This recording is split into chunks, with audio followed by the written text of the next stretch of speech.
All right, I'm going to get us started. Basically, what Sue and I are going to be doing with you is just to help really just summarize some of the pieces that you've heard today that certainly you know and you live every day, and get you to think about a little more concretely what's your call to action going to be. What are you going to do to put your learning into practice when you leave here today? So, okay, here we go, the little clicker. It did. So as from the regulatory body's perspective, what's our interest in leadership? Well, leadership, as you heard Jillian say earlier this morning, is foundational to help lead us to equality and positive outcomes for the children, families, and communities that we serve. And so, in terms of our role as the regulator, we need to ensure that we have professionals who are qualified, competent, they're accountable to their practice, we're accountable to each other as the regulated body. And remember, so there's one thing I'd like you to take away with today as well, is that when you hear the words College of Early Childhood Educators, I don't want you to just think of our offices down at 438 University or the 24 council members. It really is the body of the profession. We stand at over 47,000 current members. We've issued over 56,000 certificates of registration. That's a significant body, and you are the profession. You are the College of Early Childhood Educators. We need to focus in on leadership as a regulatory body because we are in such dynamic change. We've been living with change for a number of years now. Fairly significant systemic change, significant policy change. And so it's critical for us as RECEs, and along with our partners, the people we work with every day, the people we may not work with on a daily basis, but we have opportunities to connect and build those bridges. And learning is key. It's core to that leadership. As John F. Kennedy said, leadership and learning are indispensable to each other. So if we are going to build our profession and truly live up to the promise of being an early childhood educator, we are going to have to continue our learning so that we can be good leaders at all levels.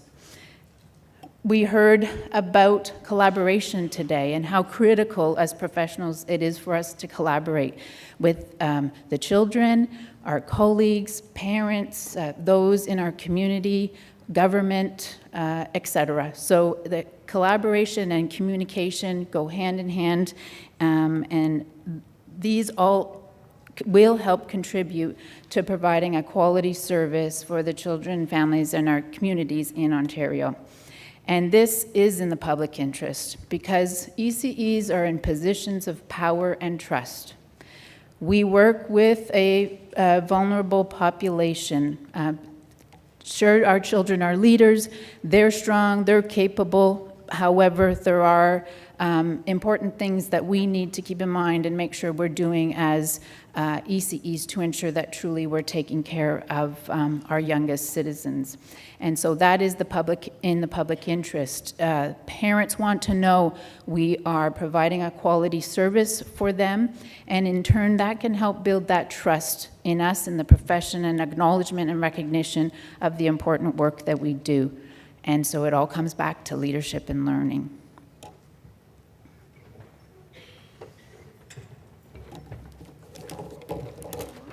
So we had this plan to sit beside each other and just talk back and forth, but then we forgot, because of the marvels of technology and the fact that we're live streaming and there are people watching, hello to those people, that we actually had to be where the camera was. So we are going to have to get up and down a little bit because it won't be quite so smooth. However, having said that, part of our job today is to take everything that you've heard and to take all the learning and the listening, because there's been a lot of listening, and I actually was watching people, and people really were listening. Not too many people on their phones, very impressive. And turn that into some action, because while the early childhood field is all about process without something at the end is just a whole lot of process. And while there are many things that we have in common with small children, and we'll be talking about that a little bit later in this last hour of the day, the one thing we don't have in common with children is we, in fact, do need to get to some product. And our job today is to help people get to that place. So we've heard today loudly and clearly the way that leadership, learning, collaboration, quality, the public interest, they're all connected. That's why we had that fantastic little slide that Melanie was just showing you in the loop-de-loop. We heard that collaboration and communication take time, that individuals are at different places about this and they need time and space and opportunity to get to somewhere where they're collaborating. We learned that to put leadership into action, you really have to work from a place of passion. Now, when you're on your 13th rainy day in a row, it can be a little bit difficult to find that place of passion.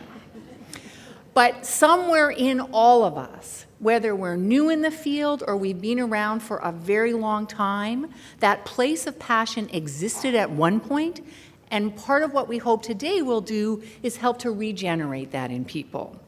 We've learned that you can build practice, that you can build capacity, that you can improve quality, that you can help people keep moving forward by building things such as communities of practice.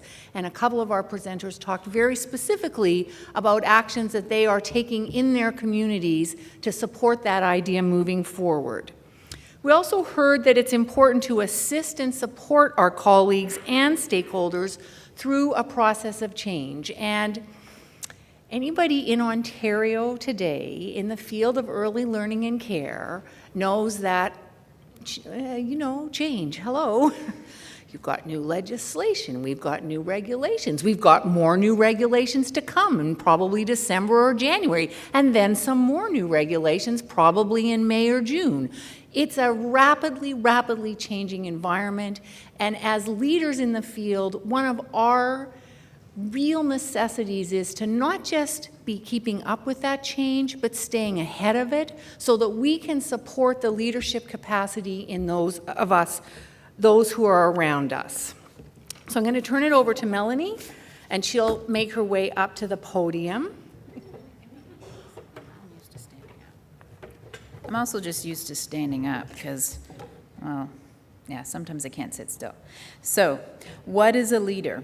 Goffin and Janke said that a person who can work with and empower others to join together to improve the quality of diverse education and care settings for children and families is a leader. And there are plenty of you here in the room. You are all leaders, and you play a leadership role. You play a leadership role in whatever form that looks like for you in your role and in your setting out in your communities. What is leadership? Leadership comes in different forms. You've certainly witnessed that here today by seeing some of our, hearing some of our different panelists. Sorry, it's not my regular clicker, so that's my issue. Click for you. There we go. But then I'm not in control.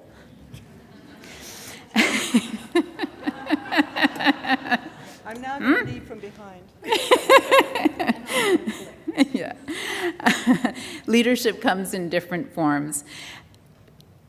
Has different functions. We heard about executive leadership. We heard about there's all kinds of different leadership. You heard Jillian's reference that today, Michael and others. And it can be assumed and it can be appointed. And hopefully, really, you're looking around and reflecting and thinking and observing and listening to those around you to look for those leadership moments times that we just need to become aware that it's happening around you, but how do you make that visible or express that within your settings? And learning is key to leadership. So no matter what it looks like, it is leaders who support and encourage and empower others to be the best they can be. And it is leaders who foster quality in all its guises. So now we are going to click once. Leadership makes the profession visible. So it makes the ECE practitioner visible, both on a large scale, like through larger organizations, but also on an individual level in your own individual work context. Taking leadership, it brings you to the forefront, and it brings that person that's classified or known as the early childhood educator, into everyone's view. And I think that's a really important piece, because I think often a lot of the leadership that we do it's sort of invisible, because it's so ingrained in our work and it's integrated in our work with children, with other staff, with students. So sometimes I think it's really important to, consciously take on leadership roles and think more critically about leadership as a way to lift up the profession and make us more visible, to other professions, to within our own sector, to government, to the public.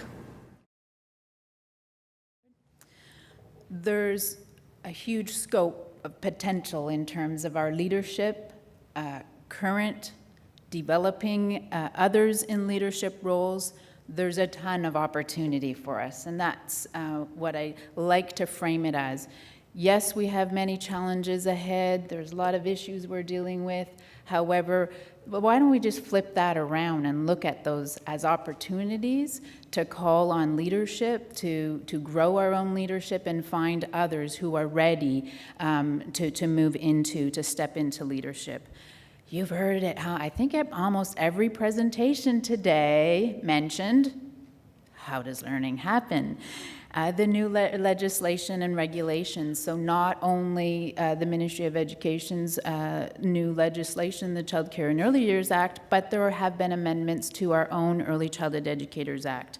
There are plenty of opportunities for collaboration with our various partners at this time. So here's another video clip.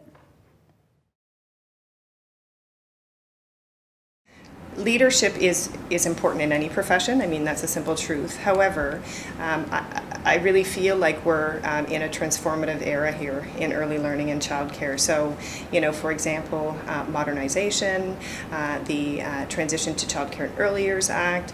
There are so many examples of transition and transformation that are happening in our field. And so I feel like leadership becomes very, very significant, and participatory leadership.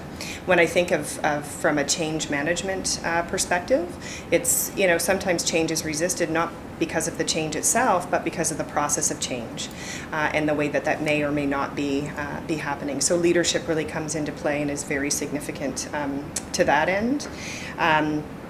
Finding a continuum of readiness, right? Thinking of that, where are we in terms of the change?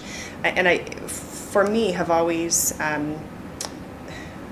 I always think of leadership in terms of everyday leadership. So it doesn't mean that you need to have a title of leadership beside your name to really be effective in leadership qualities and in having leadership across the board. So that's another significant piece, I think. All day today, you've been listening to a range of different ideas, different perspectives, different ways of looking at what leadership is.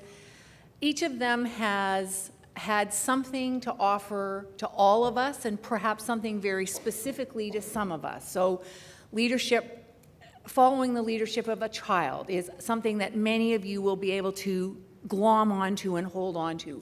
Those kind of messages will affect each of us in different ways. But if you're going to move forward in the public interest to support quality, which is the whole purpose of looking at some kind of leadership initiative, then you actually have to put your leadership and your learning into action. And so we're going to talk a little bit about that now. And I'm going to preface this next slide by saying that I'm very sorry that Jim's not still here, because how does learning happens being mentioned, as Melanie said, all day. And Jim, for those of you who don't know, is obsessed with how does learning happen, because it was a huge part of the work that he did in his remarkable tenure with the ministry. And so inside and out, I am sure he's smiling to hear the progress that's being made in actually making how does learning happen the foundation of what it is we do.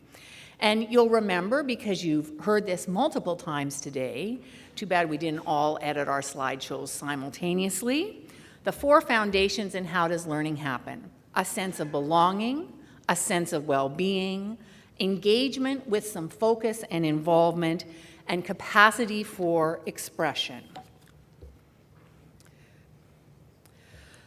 So I'm going to talk a little bit about how these connect with grown-ups or adults. Because we understand as early childhood educators, as registered early childhood educators, what was my registration number? Yeah, 53401. It's quite recent. Sue was being accurate but mean when she said it took me a little bit of time to get it together. It's not that I didn't have the forms on my desk for at least 5 years. I couldn't find my transcripts, and I'm old. I graduated a long time ago. A lot has happened since then. Anyways, I'm now a member. So those of us as registered early childhood educators understand really, really well, at least most of us do, how children learn, how these things apply to children. But I'm going to talk this afternoon a wee little bit, and I think there is some irony to the fact that Melanie and I are presenting together the 2 chattiest Kathys in the universe with less than 40 minutes. Just saying, it's the end of the day, we might run over, because no one's coming after us. I know, I'm not looking, carefully not looking. So when we think about belonging from the grown-up perspective, from the adult perspective, how might this happen? Well, you've heard a number of ways today that that might happen. By belonging to a community of practice. And if you don't have one, you might find one. Well-being comes from the sense of pride, and I hope that people in this room can feel this, of actually belonging to a group of people who are increasingly recognized as professionals who are providing and performing incredibly valuable work that matters to children, to their families, and to the broader society. And that in that recognition is an understanding that what you do is important. And that, as you've heard today, no matter where you are in the continuum and what it is that you're doing that's connected to our field, all of it matters and all of it has an impact on how successful we are at ensuring that we have a quality early learning and care system. Engagement. Engagement is about taking what we know and putting it into action. Right? If we're engaged in something, we actually take what we have to offer and we make that part of what is happening for other people. It comes through action, it comes through projects, and it comes through actually making a commitment to what it is that you're doing. And then the capacity for expression. And for those of you who know me, and that's quite a few folks in this room, because I know quite a few people in this room, that's partly finding a voice for advocacy. That's partly using your knowledge and your experience to help the world understand why what you do is important, why it matters, and why we need to be and have a bigger voice in the world that is describing what matters to children and families, because what matters to children and families matters to our society as a whole. And we're going to look at a wee little video here. Click once. So I really think sort of a simple truth for me is what's good for the goose is good for the gander, and that's how I'd sort of sum this up. Cultures of learning, creating, co-constructing cultures of learning is really the essence of what we do, what we strive to do each and every day. And so I think it's authenticity in terms of, living away or having a disposition to that culture is so significant and transcends into the work with our interactions with children and with families. So that's why it's very important to create that culture. For me, it's about being in a learning stance, understanding that it's not about reaching some predefined plateau and then we have what we need and we're ready to move forward. It's that constant, continuous learning process. I related it back to how does learning happen in the 4 foundations. And I think when we're considering a culture of learning, we need to consider those 4 foundations. Do we provide a sense of belonging for our team? Do we provide a safe place for them that they can freely express their viewpoints, their understandings, their knowledge? And in turn, are they supported to listen to someone else's perspective? It also provides a forum for expression, that we're able to express ourselves in the many different ways that we feel most comfortable in expressing. Engagement. A culture of learning encourages people to be engaged in their own professional learning, to provide their opinions, their perspectives, their understandings, and in turn, co-construct knowledge with colleagues. And it also provides for well-being. Hopefully within a culture of learning, we're looking at how we're supporting not only the cognitive aspects of professional learning, but how are we supporting the physical pieces, and how are we supporting the spiritual and all of the other pieces that make us who we are. So, some principles of adult education. Here's the deal. For adults or grown-ups, a phrase I much prefer, adults have to want to learn. It's incredibly difficult to force adults to learn something they don't want to learn. It has to be part of what they hope will happen for them, that they want to happen for them, and that is a part of something that they see as valuable for them. Adults are even tougher than that, though. Adults will only learn what they feel that they need to learn. Because here's the thing about us. We think we know it all already. So you have to give me some really good reason for me to learn something new. Because as a grown-up, we get pretty comfortable in our little bubble of knowledge. We know what we're doing, or at least we think we know what we're doing. And so I have to feel that what you're trying to teach me, what you're hoping that I'm going to learn, is something that's going to be value added to me. Okay? Adults learn by doing, most of them. Adult learning tends to focus on problems, and those problems have to be realistic. Fortunately, in our field, not a problem. Experience affects the way adults learn. So we come to our adulthood and to our professional selves in multiple different routes. Some people in this room have lots and lots and lots of formal education. Some people in this room don't have a whole lot of formal education, but they have a lot of experience. Some people are a combination of both. Those experiences and the way we got to where we are today have a significant impact on how we'll absorb and appreciate learning opportunities. Adults learn best in informal situations, although there are some people in this room, and you all know who you are, who learn really well going to school. But most of us learn better informally. And adults, believe it or not, are looking for and want guidance in their learning experiences. It's extremely difficult as an adult to have someone say, could you just learn something about whatever? People want to have some sense of what it is that you're hoping they'll learn. What is the purpose of that learning? Why do you want them to even spend any time or energy on that? How's this going to play together with what we're doing together? Now, if you look at that list, or my little one here, what does that remind you of?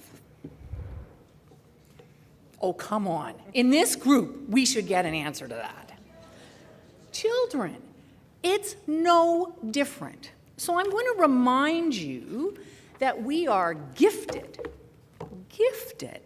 at doing that for children, those principles for learning. And so let's think a little bit about what this means for you and for your team. In exactly the same way as is true for children, principles that you all know and understand and adhere to on a daily basis, people learn differently. Some people learn really well by listening to someone talk. Other people have to read something, go away, and then come and have some conversation. Some people learn by watching videos. Some people learn by just talking. All people learn by at least having some opportunity to put the knowledge that they're accumulating into practice in some way. People, and by people here I mean adults, need to be inspired to learn. There has to be something in it for them. Now, it would be lovely if we could all say, yes, learning for learning's sake. And some people are fantastic about that. But that often tends to be things like learning to paint or learning to make airplane reservations for the trip that you'd like to take, right? That learning for learning's sake is often not related to the day-to-day nitty-gritty of our professional lives. So it is helpful for people to understand that there is some context and some reason for the learning. In the same way that we would give a toddler 3,000 opportunities to develop their fine motor control to the degree that they could use scissors without stabbing themselves or someone else, grown-ups are exactly the same. Not with the scissors necessarily, but it takes time for people to absorb new information. We don't suddenly hear something and go, got it, I can do that perfectly. How does learning happen would be an example. People read and think, yeah. And then they go to try to make it happen and they're like, oh, well, what does, And then people don't feel as confident. So giving people time to learn and absorb is incredibly important. Directly attached to that is a principle that we all understand from working with children but are not so great at with our colleagues, is building on what people already know is a good idea. And following directly from that, work from a position of strength. Help people think about and recognize how far along the road that you're trying to travel they already are, as opposed to saying, oh, there's another new document. There's new legislation. Why are they making us do that? We just learned elect. And now there's how does, that makes people anxious. I just made some of you anxious by doing that, right?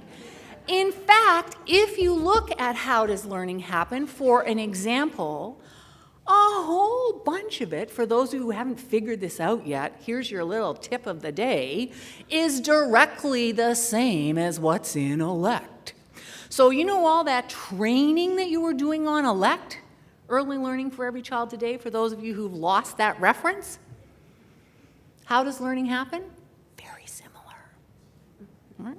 So build on where people are at. Build on what they already know. Help people to find a place of security to start the step forward. And then last but not least, and this is true, Melanie and Sue, did you notice the beautiful colors in the word fun? Now, we could have made it bigger font, but it's supposed to be fun. You know how the kids come to the activities that look like they're really cool and they're really interesting, and then they're all like they're there and they're into it and they concentrate for a really long time and you think, oh my God, they're so great. It's because the activity was so great.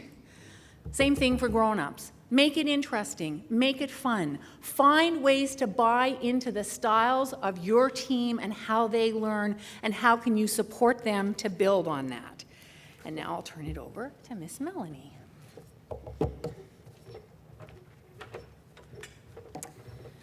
So last, for the first leadership pilot, which started in September of 2013 and we wrapped up in May of 2014, that is where we found out how the impact of that, focusing on leadership with those 25 RECEs and the 6 mentors who participated in that program, the impact that it had on them, the influence we feel that they had then in their own settings and in their communities was at that closing retreat, the 2 days we spent together hearing about their own learning journey. And so we did an activity called SOAR, Strengths, Opportunities, Aspirations, and Results. And so this is sort of a culmination of what they shared with us during that SOAR activity, where they were broken down into small groups, and they had an opportunity to reflect on what was the strength of the program for them individually as a professional, and what sort of potential did they see out there for the broader profession. And so these are some of the strengths. They said, well, now we have a code of ethics and standards of practice. So now we have the language and some of the tools through our continuous professional learning program portfolio, for example, that can really help us in defining the profession and understanding our individual roles as ECEs, and then on a broader level, that impact that has in society and our leadership role. That really is, in essence, is about professional identity. And so we need to continue to build our professional identity. Once when you know who you are as a professional, as an early childhood educator, you're better able to communicate that to others. And that's still a gap for us as a profession. We need to find our voice and be able to say, what is it that we do that's unique, and how are we contributing? They felt that in participating in the leadership pilot, which foundationally, people, is the continuous professional learning program and the portfolio, because the foundation of that is to do a self-assessment on the code and standards, come up with some learning goals, and get into action. Start doing activities and using different strategies to meet those learning goals. And they said, well, it brought them and gave them a sense of inclusion, a sense of belonging, and also that everybody has a leadership, plays a leadership role. When we get together, we're learning, we're focused in on what it is, our professional responsibilities. Networking and mentoring are core. And they help, again, reinforce professionalism through voice, through listening, really listening, through participation, through dialogue. We also can take ownership of our own learning. That's the foundation of the CPL program. It is self-reflective and it's self-directed. It's growth-focused, will help build confidence for our profession, and allows us, it gives us the permission to take risks. What were some of the opportunities that the leadership pilot participants had? They were allowed, it allowed for engagement of others in their workplace and their communities. They shared their learning with others. They helped others learn, and again, it wasn't just about them individually. It provided them with new leadership roles and opportunities, things that perhaps they had never thought of before. It helped validate for them the profession and their ideas, opinions, and demonstrated their capabilities. And that even the naysayers, one of the things we learned, and skeptics bring a viewpoint that needs to be heard and understood in order to respond to it. And again, they challenge our thinking, and there's certainly nothing wrong with that. In terms of aspirations, thank you. In terms of aspirations, they had a greater understanding and valuing of the standards. Standards can be a good thing. Our standards, there's some stuff in there that's very black and white. We need to know. Some of it is, again, black and white, but there's a lot of room for gray and interpretation. We have to continue to strive for practice excellence.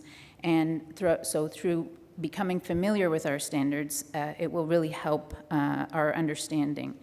and to embrace the expectations that we have of each other as RECEs, and eventually that will also impact recognition by the public.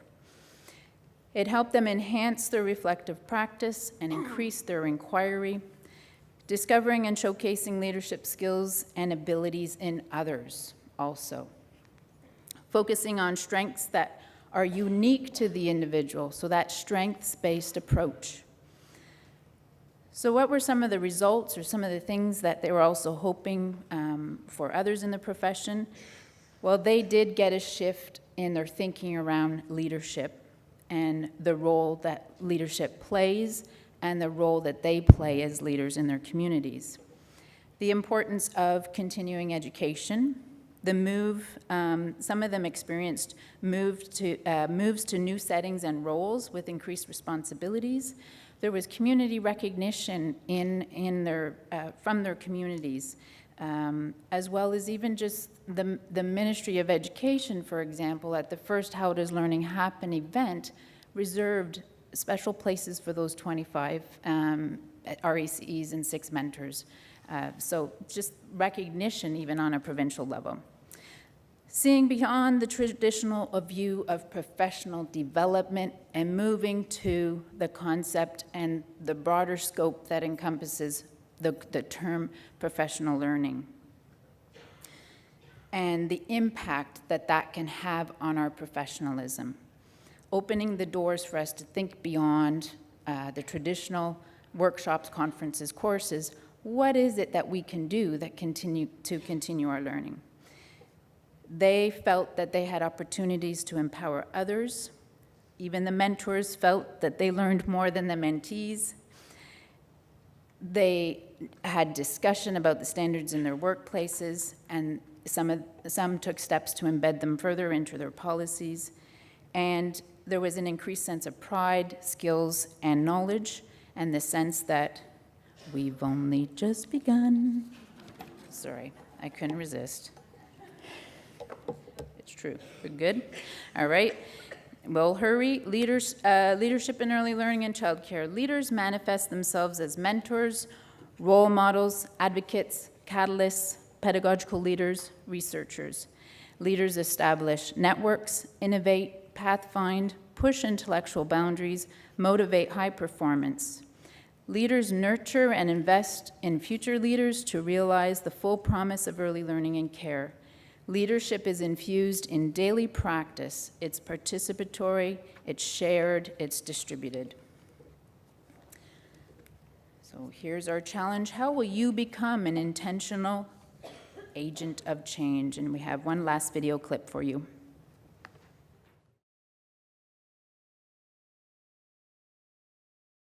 So if there was one thing that I could tell you to do in order to lead in the field, is to really find your passion. What is that one thing that you wake up in the middle of the night and say, I want to do that?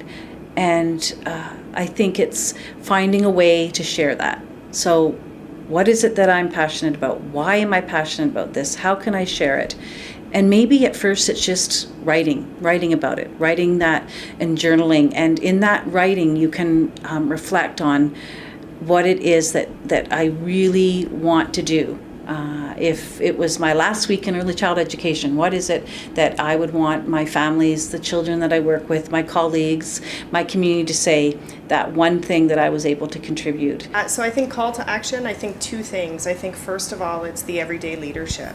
So view yourself as a leader each and every day, because there are things, there are things that you're doing and ways for you to continue to hone. So that would be the first. And the second would be to dig deep. So dig deep in terms of, looking beyond the what I'm doing to the why I'm doing it. I think, and that's going to help us to guide, that helps us to guide future behaviors as well, right? Future decisions and, provocations, and be intentional in what we're doing. Make a commitment to fully understand the context, their professional context, to fully understand the system that they're working within, and the, all of the policies that influence the work that they do and dictate who they're accountable to and why and how. You know, building up that knowledge and really being able to understand those big picture pieces that impact you on a day-to-day basis gives you a lot of power. It really allows you to navigate what's happening around you in a way that it's not scary or oppressive, but in a way that is you know, challenging and motivating and inspiring. I think, you know, you can only really become a leader if you do that work beforehand. A good leader is always looking for that person in their program, in their work setting, in their community that can take on some of that leadership. Your turn to work. I know, I hear someone go, "Sss." And I think it might have been coming from this table over here, just saying. So we don't have a ton of time to do this today, but what we would like for you to do is at your table, in your package, and what color is this one? Green. There's a lovely sheet of paper, and that sheet of paper asks you a series of questions. You've done lots of listening today. You've had lots of time to network, especially while you were in the bathroom lineup. And now it's time for some work. So you're going to have 10 or 15 minutes now, and then we're going to come back at 4:10 to wrap this session up and turn it over to Sue. But what we'd like you to do at your tables is to spend a little bit of time taking everything that you've absorbed today and making that into your action plan. It's time for you to do some thinking about how this is going to actually impact what it is that you do on a day-to-day basis. And in true teacher fashion, I'm going to tell you to be specific. Don't say, "I'm going to be a better leader." Because you're all going to be better leaders because you were here today. What are you going to do that is going to make you a better leader? How are you going to translate that into action? Go.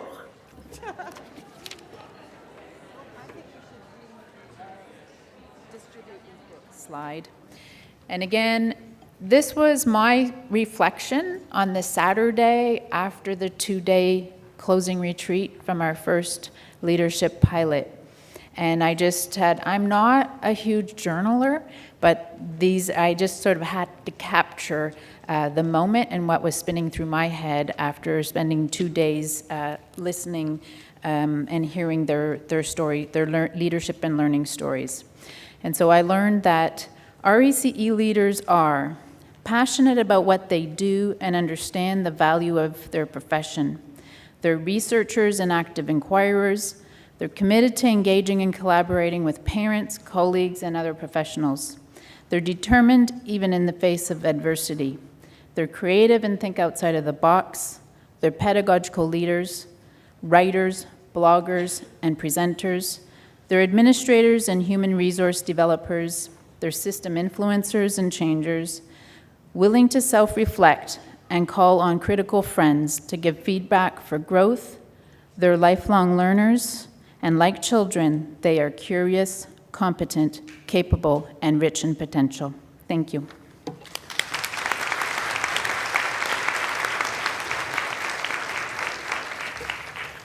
Okay, well, it's that time again. It's time to say goodbye. It's always a bit of a shock when the planning is over and the event is done and it's time to go home. It's been an absolutely wonderful day, certainly for me, and I think, judging by the comments we've heard in the line up to the washroom and various other places, the energy in the room has been fantastic. People think it was a good day, a day well spent. I hope you've all enjoyed it as much as I have. I want to say thank you to all the people that made it so special. First of all, our international speaker, Dr. Gillian Rodd. Thank you so much.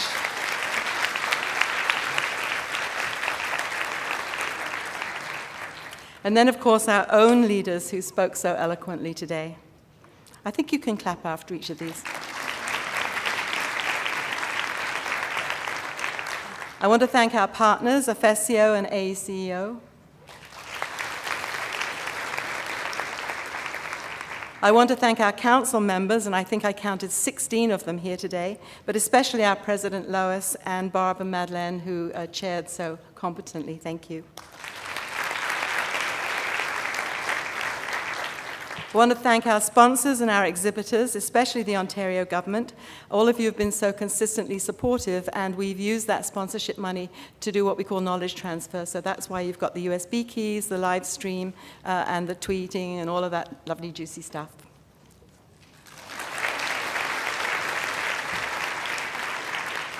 I want to thank our leadership pilot participants, the new ones whose program launched yesterday, and the graduates of the first leadership pilot who've been able to attend and reconnect and who've featured as movie stars in our video snippets.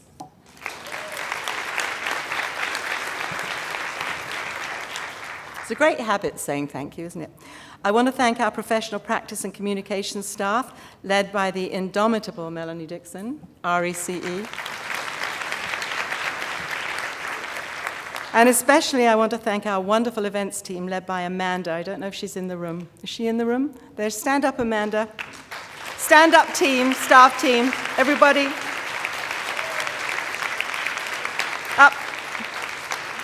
These people have worked tirelessly for months to make this happen today. And from my perspective, it was flawless. So thank you so much.